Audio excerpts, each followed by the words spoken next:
Hi guys, అందరికీ good evening. నేనైతే నైట్కి అయితే తోటకూర అన్నం అయితే వేస్తున్నాను.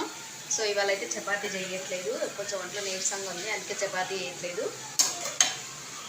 బయటికి వెళ్ళేసి వచ్చాను కదా, అందుకే కొద్దిగా నీరసంగా అనిపిస్తుంది అని చెప్పేసి ఈరోజు అయితే అన్నమే చేసుకుంటున్నాను. నైట్కు మా వారు వచ్చేసరికి లేట్ అయిద్దని చెప్పారు. సో అందుకే అన్నం కూడా చేసేసుకొని పిల్లలకైతే అన్నం పెట్టాలి. ఇద్దరైతే స్నానాలు చేస్తున్నారండి. ఉదయం అయితే వంకాయ కర్రీ వేసానండి, వాళ్ళకి వంకాయ కర్రీ వద్దంట. సో అందుకే ఇప్పుడైతే తోటకూర అయితే వేస్తున్నాను. చెప్పాను కదా అక్షరాన్ని గవర్నమెంట్ స్కూల్లో జాయిన్ చేశారని చెప్పేసి. సో ఆమె అయితే ఈరోజు అయితే స్కూల్కి అయితే వెళ్ళిపోయిందండి. వచ్చిన తర్వాత అంటుంది, మమ్మీ నాకు ఈ స్కూల్ ఏం నచ్చలేదు, నేను వెళ్ళను అది అని చెప్పేసి. సో వాళ్ళ డాడీ అయితే ఒప్పించాడు, వెళ్ళాలి తల్లి, ఇదే స్కూల్ బాగుంటుంది, ఇక్కడే చదువుకోవాలి అని చెప్పేసి. సో రేపు నుంచి అయితే కంటిన్యూస్గా స్కూల్కి అయితే పంపించేస్తాను. ఓకేనా ఫ్రెండ్స్, మీరేం చేసుకున్నారు వంటలు ఈవినింగ్? ఓకేనా, కామెంట్ చేయండి ఫ్రెండ్స్. ఓకేనా, బాయ్ మరి.